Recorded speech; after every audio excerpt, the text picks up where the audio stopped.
ترمذی و مسلم وعدم العمل بها هل صحیح بخاری کی حدیث پر عمل کرنا اور دوسری احادیث کو چھوڑ دینا، اس پر کیا رائے ہے آپ کی؟ الاقتصار على البخاري لا يصح. لا يصح، حديث السنة كثيرة.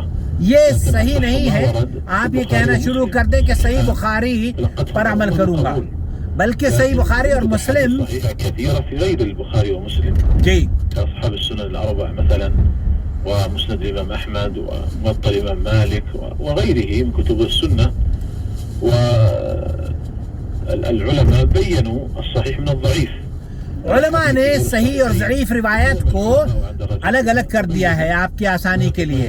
تو آپ کو صحیح حدیث پر عمل کرنا ہے، چاہے وہ امام بخاری روایت کرتے ہوں یا امام ترمذی روایت کرتے ہوں یا امام مالک روایت کرتے ہوں. هذا صحيح في الجملة، لكن لا تعني انحصار أحاديث السنة في صحيح البخاري. یہ بات کہنا کہ ہم صرف صحیح بخاری کی احادیث پر عمل کریں گے یہ درست نہیں ہے، بلکہ ہمیں یہ کہنا چاہیے کہ ہم صحیح احادیث پر عمل کریں گے، چاہے وہ امام بخاری نے نقل کی ہو یا امام مسلم نے کی ہو یا امام ترمذی نے کی ہو یا امام ابو داؤد نے کی ہو. اور جو ضعیف روایات ہیں ان پر عمل نہیں کیا جانا چاہیے، شیخ یہ فرما رہے ہیں.